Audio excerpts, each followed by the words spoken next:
Federal government plans single-digit taxes for Nigerians to reduce burden of multiple taxation.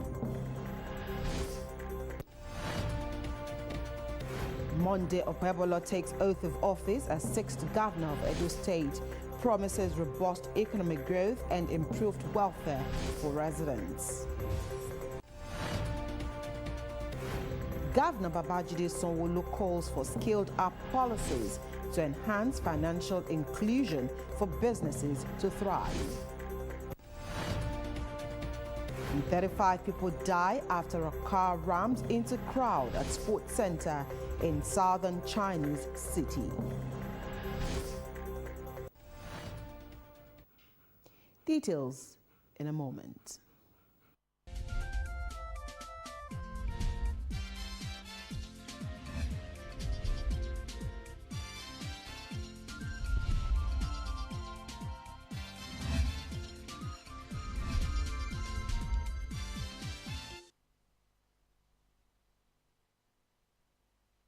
Good evening. Thank you for joining us on the news at 8 on Lagos Television. I am Abimbola Bello.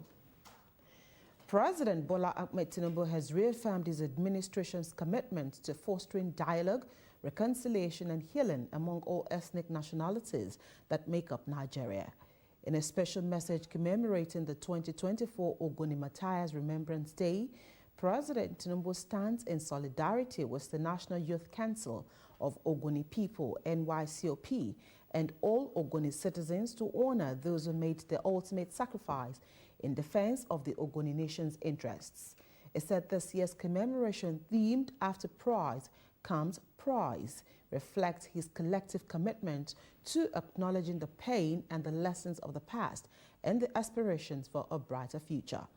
In a statement from the Office of the Special Advisor on Information and Strategy, Mr. Bayo Ononuga, Mr. President reaffirms that his administration will actively address historical grievances and work towards building a united and prosperous nation for future generations.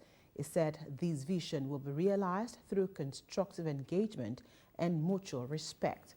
Oil was first commercially discovered in Oloibiri, Ogoni land in 1958. The subsequent struggles of Ogoni leaders to protect the environment from harmful oil exploration were met with severe repression, culminating in the tragic execution of Ken Saro-Wiwa and 8 other leaders in 1995. And President Bola Ahmed Tinubu has departed Riyadh, Saudi Arabia for Abuja after participating in the joint Arab-Islamic Summit. President Tinubu departed the King Abdulaziz International Airport at 3:40 p.m. local time. The Nigerian leader at the extraordinary Arab-Islamic Summit called for an end to Israeli aggression in Gaza. He warned that the conflict in Palestine has persisted for far too long, inflicting immeasurable sufferings. President Tinubu also expressed deep concern about the humanitarian conditions in Gaza. He reiterated Nigeria's call for an immediate ceasefire in Gaza while affirming the country's support for a two-state solution where both Israelis and Palestinians can coexist in security and dignity. The need for world leaders to engage and enhance ambitious actions to reduce emissions, address loss and damages, and transform key climate-related decisions into concrete actions have been emphasized at the opening session of the COP29 World Leaders Climate Action Summit. Environment correspondent Bukola Teloko, who is in Baku, Azerbaijan, tells us more. Previous years, the talk about climate action is mostly about saving future generations. But now, there's been a drastic shift in global climate crisis, because climate crisis is not only affecting the environment, but also the economies of the world. Climate impacts are having up to 5% of GDP in many countries as climate disasters drive up costs for households across the globe. At the COP29 World Leaders Climate Action Summit opening session, the United Nations Secretary General Antonio Guterres says unless emissions plummet and adaptation soars, every economy will face far greater fury. In our global economy, supply chain shocks raise costs everywhere. Decimated harvests push up food prices everywhere. Destroyed homes increase insurance premiums everywhere. And this is a story of avoidable injustice. The rich cause the problem, the poor pay the highest price. It is also believed that bolder climate action can drive economic opportunity and abundance everywhere, with cost-effective clean energy serving as the bedrock of economies. Now this means less pollution, more jobs, more growth and healthier communities. The climate crisis is a cost of living crisis right now in every economy across the planet.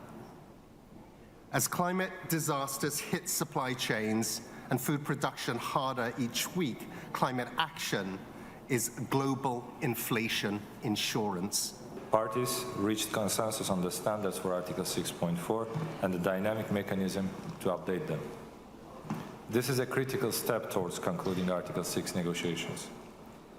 This will be a game-changing tool to direct resources to the developing world and help us save up to $250 billion a year when implementing our climate plans.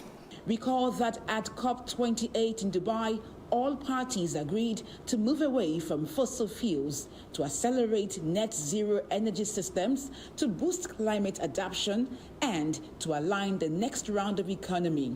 We consider this decision as a sign of respect to our country, as well as appreciation of our active role on international arena.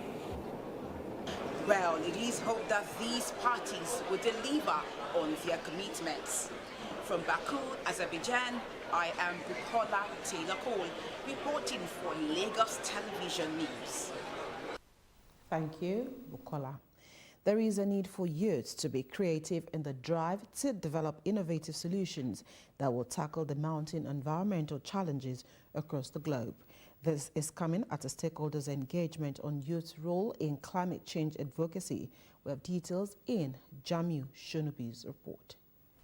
As climate change continues to threaten the very fabric of life, causing widespread drought, food insecurity, violent conflict, and the displacement of millions, youths and technological expertise, with their unparalleled energy, creativity, and technological expertise, must create the paradigm shift in climate action by developing, advocating, and implementing innovative, sustainable, and community-driven solutions. In Nigeria, youth have taken center stage in the fight against climate change, with more young people developing, advocating, and implementing innovative solutions that blend environmental stewardship with social responsibility.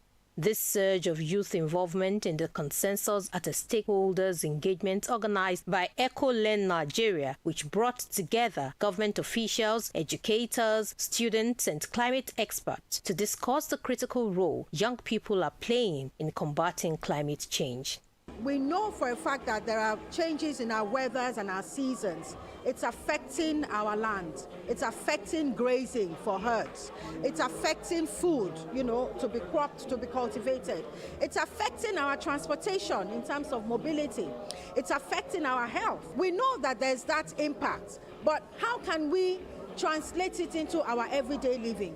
It's in how we manage our waste. What is causing the flood, apart from, the climate change? The blockages of our drainages, what is causing the holdups and the traffic, that we go through? It's the flooding. Why we have so much flooding? So what we're saying is that let us start from the very, very basics. How do we manage our waste? Youths are very, very important. We are integral parts of society, and we are the only ones who can take action, active action. We understood that there was a very huge problem in our society, in the schools, to the fact that they did not understand what climate change was all about. And so we deemed it fit to make sure that they are empowered and educated with the requisite knowledge and skills to thrive for a sustainable future. As part of the discussion, there was a strong call for climate policies that are inclusive and that empower youth at the local and global levels. I know that the government has done a lot of work through various ministries to establish climate education, capacity to be increased, to be improved, competencies to be driven amongst our children, because, like I said again, they're the ones that are able to influence each other. They're able to influence their parents at home. They're able to influence their community. We must ensure that we're utilizing the best tools, the best units, the best market. And the best market is the children. They are able to learn quickly.